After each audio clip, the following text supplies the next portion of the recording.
Well, whose number is this? I don't know.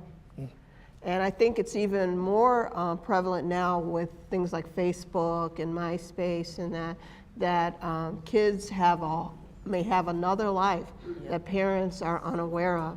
So I think the best thing that they could do is know their children and listen to their children also is the most paramount thing. I think Miguel, like you said before about adults ignoring children, thinking, I don't need to listen to them. Well, it's not just adults in positions of authority, it's their own parents not listening to them. And those two things can make a world of difference, because a lot of times before children pick up a gun or rob someone or do those acts, there have been other indications that there was a problem, that they needed help. And then that parent, if they saw and they listened and they talked to their children, they would be able to head that off. Thank you, Chief. Thank you. Let's go to the audience. Sir? Hi, I'm Monty Bolden. I'm the student member of the Chicago Board of Education. My question for the panel is, what can we do as the school district, Chicago Public Schools and the Board of Education, to improve safety and security within our schools, and also to get students that have dropped out or who have gone away from schools, how can we get them back engaged into our schools? Great question.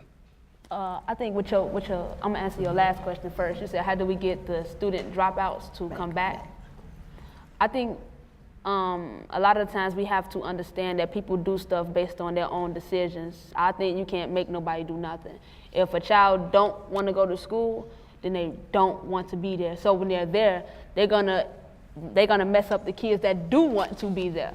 You know, and I think that's sometimes a lot of the violence is coming from, where a lot of kids who honestly really don't want to be there. And then you got the kids that do want to be there, and when I don't want to do something, if anything I'm doing and I don't want to do it, I'm angry about it because I really don't want to do it, you know? And I'm finding every different reason to affect those that's making me do it. Father Curran, I'd like to get your view on that. I would say that I think it's really important for us to be attentive to the signals that we see in the classroom, to see the signals of what's going on and find that there's confidence within the faculty and there's confidence within the staff that communication continues as a circle, that's a link, that also includes respect for hearing students, that also includes respect for listening to what they're giving as clear signs to us. It's a very complicated issue. It really requires not only just saying, why doesn't the Chicago Public Schools do this or that? What are we doing? How are we involved in the Chicago Public Schools as communities, as faith communities? How are we sitting on the sidelines sometimes? And I would say that one of the things I would say is, do we share with the schools what we're hearing on the street?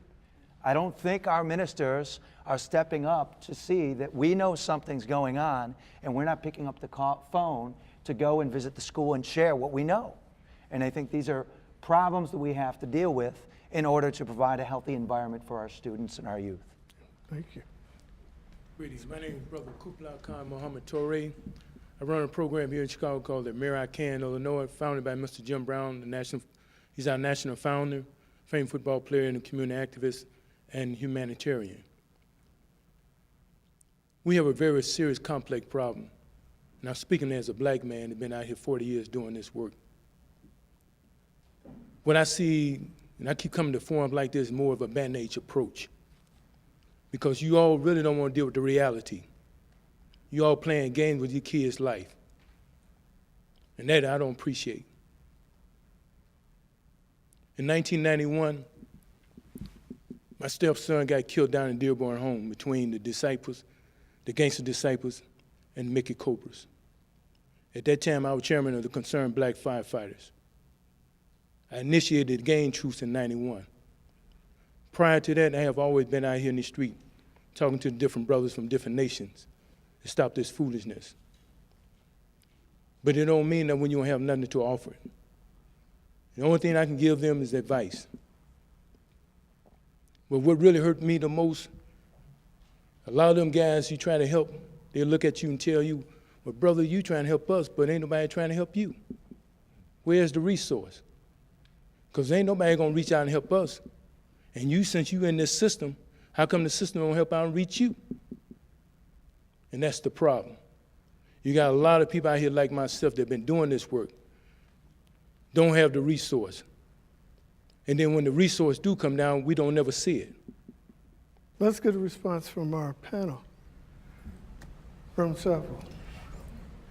Brother Kubla. I mean, I think he puts forth a provocative argument. We do know that the issues that we are confronted with are complex and complicated, and they're systemic.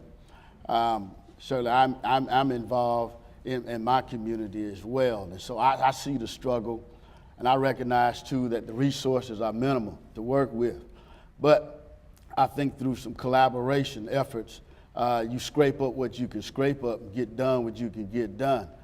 I personally don't believe that, I don't necessarily believe in handouts and such. I believe in hand up, and I believe in getting involved, rolling my sleeve up, doing what I have to do to get the job done. And if the cavalry comes in, fine, but I'm not gonna wait on them. So I agree that the young black males are faced with some horrendous challenges, and I think a lot of that's due to the absence of older black men being in the equation and not being present. And it's difficult to become a man if you don't see a man. That's my philosophy. And so I hold a lot of responsibility of the issues that we see in the community. I point the finger to us, to me, the black man, because I think that if you notice, so far, those who came to the podium were female parents, not a one black male parent.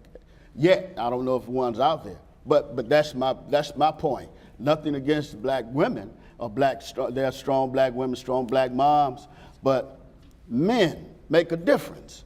And when the men are absent, the community falters. Men make their community safe, and like the young brother pointed out, how the young man had to fend for himself. If he catches a case, his life is a bowl of cherries, because there's no one, dad's not around to fend for him. He has to fend for himself. So I think to your point, resources aren't readily available, but you coalesce with others, you come together, you keep fighting, and I know you're a fighter, you keep scrapping, and try to hope and hold on until things change. We got to make things happen too. Thank you, Reverend Seffel. Thank you for joining us.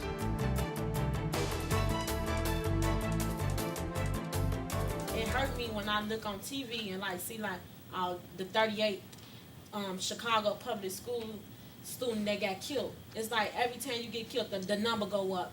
And like when I'm doing a project now in the juvenile justice system, and like they was saying on TV, like they paying all this money for you to go to jail, but when it's time for school, where we know we can't have no more music classes because we don't have enough money, or we can't go to this trip because we don't have this much money. We have to put it out there ourselves, and I think us as teenagers and students in high school or CPS, I don't think we do that like we should. I think some of us do it. Maybe this room does it, but this isn't enough. You need more and more. You need students that's going to put it out there, that's going to have a group of friends saying, no, you need not to go to this party because they're going to be shooting, they're going to be drinking, they're going to be smoking. You need not to do that. We need not to go there. I came up to Sullivan High School. I was starting off bad. Why? I don't know, because that's the way I knew how to live. That's why a lot of black kids out there serving drugs and all that other type of crap. Why? Because we can't get no job. Every time I walk out the house, I hear police sirens.